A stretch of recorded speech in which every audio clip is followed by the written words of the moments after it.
Lettre 13. Cher Père, le merveilleux prophète de Nazareth donne les preuves les plus éclatantes qu'il est un puissant prophète de Dieu. On raconte partout les miracles qu'il a opérés.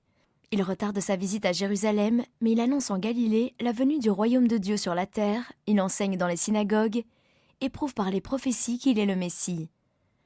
Le bruit de sa sagesse, de sa connaissance des Écritures, de la force persuasive de ses discours, de son pouvoir miraculeux se répand partout, si bien que de toutes parts, et même de Damas, on lui apporte des malades pour qu'il les guérisse. Des milliers d'hommes suivent ses pas partout où il va. Le gouverneur de Philippe, qu'il rencontra en route, sauta de son char, se mêla à la foule, et se prosternant devant lui, le pria de guérir son fils, dont les membres étaient perclus. Par quelques mots, Jésus guérit l'enfant, bien qu'il fût très éloigné de là. Je ne saurais te citer tous les miracles qu'il accomplit. Ici demeure un vannier qui habite juste en face de notre demeure. Il était estropié depuis 12 ans, au point qu'on devait le porter d'un lieu à l'autre. Ayant appris que Jésus guérissait miraculeusement, il crut que lui aussi pouvait être guéri. Il demanda donc au prêtre qui passait de l'argent pour se faire porter à l'endroit où demeurait Jésus. Quelques-uns lui donnèrent une aumône, la plupart se moquèrent de son projet. Il n'en persista pas moins dans son idée, et quand il eut économisé assez d'argent, il loua 2 hommes pour le porter en Galilée à 5 jours de marche de Jérusalem. 3 semaines plus tard, il revenait complètement guéri. Toute la ville vient maintenant pour le voir et il raconte comment, arrivé à Capernaum, il vit Jésus au milieu d'une foule si considérable que les porteurs eurent les plus grandes difficultés à se frayer un chemin. Enfin, Jésus passa près de lui et d'un mot lui rendit l'usage de ses jambes. En me voyant, dit-il, il me regarda et dit en m'appelant par mon nom, « Ta confiance est grande, qu'il te soit fait selon ta foi. » Immédiatement, mes jambes et mes jointures furent affermies. Je glissai de la litière et je sentis que j'étais entièrement délivré de toute douleur. Je voulais me jeter à ses pieds, mais la foule qui se pressait autour de lui l'enleva à ma vue. Alors, je me mis à pousser des cris de joie et de reconnaissance. Cet homme que je vois maintenant journellement aller et venir, mon cher père, n'est qu'un exemple entre 1000. Jean, qui suit Jésus partout, écrit à Marie. De toutes les parties de la Galilée, de la Décapole, de Jérusalem, d'au-delà du Jourdain, et même de l'Asie mineure, viennent à lui des malades et des infirmes. Mon bien-aimé maître était dans une synagogue, lisant et enseignant les prophéties au peuple qui l'écoutait avec joie. Devant la porte se trouvaient près de 200 personnes malades, aveugles, possédées, paralytiques, en un mot, affligées de toutes sortes de maux. Ceux qui les avaient amenés se tenant à leur côté, attendant avec impatience la sortie du Messie. C'était un spectacle pénible et merveilleux en même temps que de voir les yeux caves de ces pauvres souffreteux, fixés avidement vers la porte de la synagogue, quand tout à coup, le peuple en sortit en criant « Il vient, il vient !» Les contorsions des possédés cessèrent et les murmures firent place à un silence attentif. Enfin, Jésus parut et à la vue de son visage plein de bonté et de compassion, tous les cris cessèrent. Passant à travers les rangées de malades, il toucha les yeux des aveugles et les oreilles des sourds, posa doucement sa main sur la tête des lunatiques, ordonnant aux esprits d'un ton d'autorité de quitter les êtres qu'ils possédaient. Et quelle chose merveilleuse, continua Jean, de voir les démons pris d'une rage insensée à son approche, quitter les possédés en blasphémant et confesser à haute voix que Jésus est le Fils de Dieu. La multitude qui le suit est si nombreuse qu'il est parfois obligé de se cacher pour réparer pendant quelques jours ses forces épuisées. Nous avons alors le privilège, nous, ses disciples, de profiter de ses enseignements et de ses conseils privés. Mais il ne peut rester longtemps loin du peuple qui envahit sa retraite et jamais il ne résiste aux appels réitérés que l'on fait à sa puissance miraculeuse. Il passe beaucoup de temps en prière secrète, s'adressant toujours à Dieu comme à son Père. Sa bonté affectueuse, sa pitié pour notre ignorance, sa patience quand nous sommes en faute, tout cela nous a attachés à lui par des liens que rien ne saurait rompre. Il nous dit bien des choses que nous ne comprenons pas, mais il nous a assuré que ce qui nous paraît obscur nous deviendra intelligible plus tard. Telles sont les lettres que ma cousine Marie reçoit de Jean, le disciple de Jésus.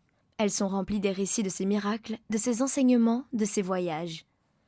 Quand nous verrons Jésus à Jérusalem, je pourrai te parler de manière plus précise de sa doctrine et de ses miracles. Des milliers d'hommes ne doutent plus qu'il soit le Christ. Ils comprennent qu'il ne pourrait pas faire tout cela si Dieu n'était pas avec lui. Il a été prouvé par les recherches faites dans les livres du Temple qu'en effet Jésus est bien né à Bethléem, et que Marie, sa mère, aussi bien que Joseph son époux, sont tous deux descendants directs de la famille de David. En outre, Phinéas, le vénérable prêtre que tu connais, a témoigné que lorsque Jésus était enfant, sous le règne d'Hérode l'Ancien, 3 princes éminents, aussi bien pour leur savoir que pour leur sagesse, vinrent à Jérusalem. L'un d'eux venait de la Perse, l'autre de la province grecque de Médie et le 3e de l'Arabie. Ils apportaient avec eux des présents, de l'or et des aromates, et étaient accompagnés d'une suite nombreuse. Venus par 3 routes différentes, ils se rencontrèrent dans la ville devant le palais d'Hérode. L'un se déclara descendant de Sem, l'autre de Japheth et le troisième de Cham. Le roi Hérode, apprenant l'arrivée de ces 3 étrangers, leur fit demander la raison qui valait à son royaume l'honneur de leur visite. Ils répondirent, déclara Phinehas, en présence de Caïphe, de plusieurs des légistes et des pharisiens, qu'ils étaient venus pour rendre hommage au roi des Juifs qui venait de naître, et ajoutèrent « Nous avons vu son étoile en Orient, et nous sommes venus pour l'adorer. Comment savez-vous que l'étoile que vous avez vue signale la naissance d'un prince de Judée ?» demanda Hérode, profondément troublé à cette nouvelle. « Il nous a été révélé que cette étoile annonce la venue de celui qui doit régner sur Juda comme roi. Dis-nous donc, ô roi, où nous pouvons trouver cet auguste prince afin que nous allions l'adorer. » Alors, dit Phinehas, le roi ordonna à tous les prêtres et scribes du peuple de s'assembler dans la chambre du conseil de son palais, et là, il leur dit « Vous tous qui connaissez les livres de la loi et des prophètes et qui avez le don d'interpréter les prophéties, cherchez et dites-moi exactement où est né le Christ, car voilà de nobles et sages personnages qui sont venus de loin pour l'honorer. Donnons-leur donc une réponse satisfaisante. » Certains chefs des prêtres se levèrent alors et dirent « Tout juif qui connaît les prophètes sait que le Messie doit venir de la famille de David et naître à Bethléem. Car il est écrit « Et toi, Bethléem, tu n'es pas la moindre parmi les principales villes de Juda, car de toi viendra le prince qui gouvernera mon peuple d'Israël. » Alors Hérode congédia le conseil, et se retirant dans ses appartements privés, il envoya secrètement demander aux 3 princes vers quelle époque l'étoile leur était apparue. Et quand ils lui eurent dit le jour et l'heure où ils avaient aperçu pour la première fois, il put ainsi estimer approximativement l'âge de l'enfant, et il leur envoya dire alors « Nobles étrangers, allez à Bethléem et cherchez cet enfant. Quand vous l'aurez trouvé, venez m'apprendre où il est, afin que moi aussi, je puisse aller l'adorer. » Ils quittèrent le palais d'Hérode, et comme il faisait déjà nuit, ils eurent la joie de voir l'étoile qu'ils avaient aperçue en Orient aller devant eux. Elle les conduisit jusqu'à Bethléem et s'arrêta au-dessus d'une humble demeure. Quand ils y furent arrivés, ils virent les rayons de l'étoile se poser sur la tête d'un enfant dans les bras de sa mère. Ils reconnurent et saluèrent aussitôt cet enfant comme prince et roi d'Israël, et se prosternant, l'adorèrent. Puis, ouvrant leurs trésors, ils lui offrirent de l'or, de l'encens et de la myrrhe, présents qui sont offerts sur l'autel de Dieu seul. Phinehas, lui-même poussé par le désir de voir ce prince, les avait suivis depuis le palais d'Hérode jusqu'à Bethléem, et avait été témoin de leur adoration et de leur offrande à l'enfant, fils de Marie. Et, ajouta-t-il, si vous en doutez, il y a beaucoup de Juifs à Jérusalem, entre autres un certain capitaine hébreu maintenant accablé par l'âge, qui peuvent certifier le massacre fait par ordre d'Hérode sur tous les enfants de Bethléem. C'est ce capitaine Jérémie qui conduisait les soldats chargés de cet ordre. « Et pourquoi ce massacre » demanda Caïphe. « Il n'en est fait aucune mention dans les chroniques. »« Les rois n'inscrivent pas leurs actes de violence, » répondit Phinehas.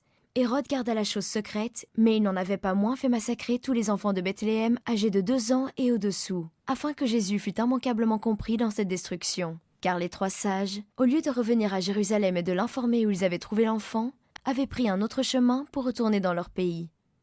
L'adoration de ces 3 hommes, fils de Sem, Cham et Japheth, symbolise clairement celle de la race humaine tout entière, et cet hommage lui est dû s'il est vraiment le Christ, le Messie.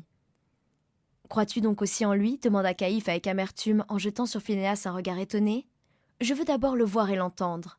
Et si véritablement il prouve qu'il est le Messie, je l'adorerai avec joie. » Alors, dit Rabbi Amos, il s'éleva une terrible rumeur, les uns criant que Jésus était le Christ, les autres qu'il fallait lapider Phinehas jusqu'à ce que mort s'en suive.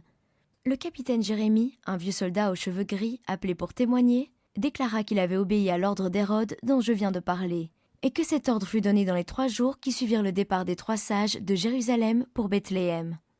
Et maintenant, cher père, dis-moi si tous ces faits ne montrent pas d'une manière évidente que Jésus est le Christ. Ta fille affectionnée, Adina.